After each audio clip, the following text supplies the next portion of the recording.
They have been supporting this student for nearly 3 years and trying to get this result.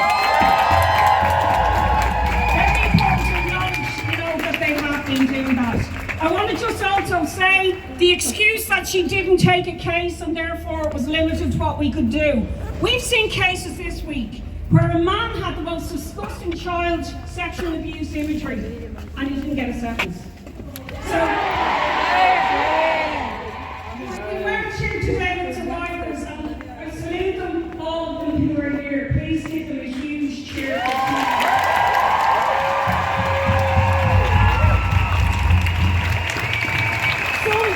Some of these survivors lost their cases as well, by the way.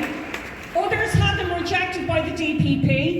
Others won, but even though winning, they had to run a gauntlet of misogyny along the way. Character references, counselling notes, their own therapy being used against them. Is there any more stark example of why somebody would choose not to report something than that?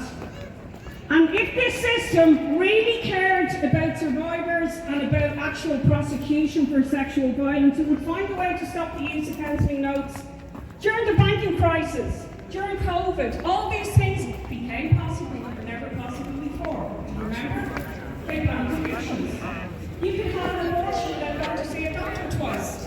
All of these things that they tell us you simply cannot do. Find a way to outlaw the abuse of therapy by legal defence teams now. And finally, I want to say, I'm appealing to everyone here, step into history so that we stop and we change the course of this world that was written in by the elite. Now the billionaires, and 18 of them control the same wealth as half the population of the world. They want to sow division, hate, violent misogyny, transphobia. We stand for solidarity. We stand for community. You will have seen her this week and the last week before that blowing the lid open on the UCD rape case. 4,000 turning out on the protest in UCD this week. And let's say fair play to Trinity students who will be walking out tomorrow in solidarity with survivors. So without further ado, I'll hand it over to Ruth Coppinger. Thank you. Okay, so first, it's amazing on International Women's Day to see this street completely full from here right to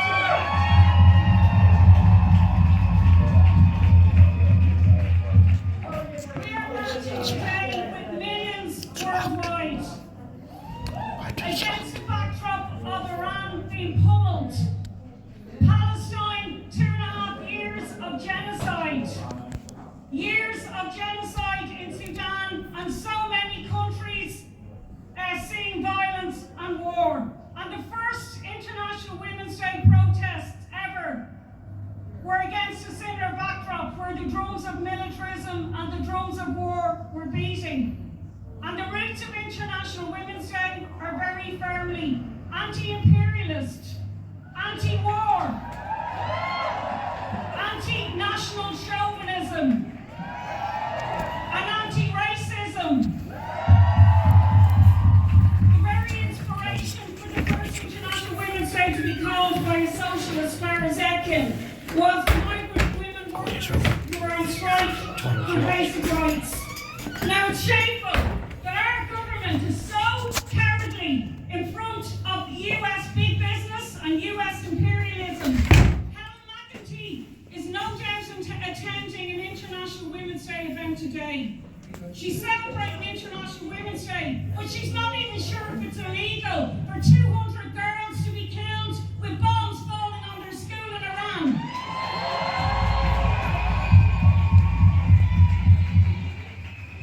I have a novel idea for Iran. How about we let the people of Iran decide their own fate? A woman on a protest yesterday, I want to salute her, I think Asada Sabu is her name. And she said, why should the choice based on the Iranian people be abiding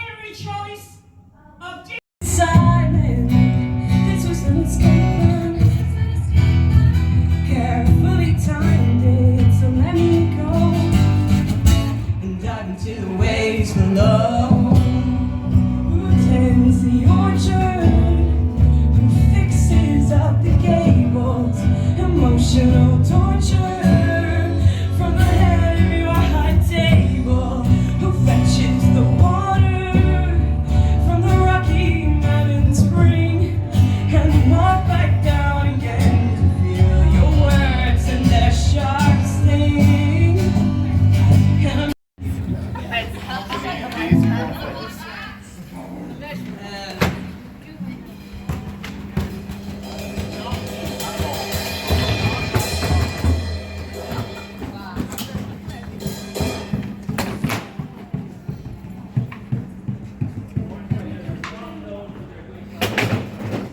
I don't know if we have time to.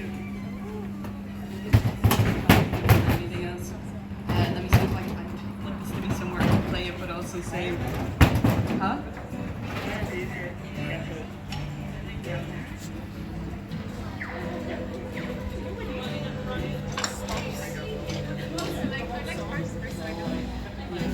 So I'd be standing here.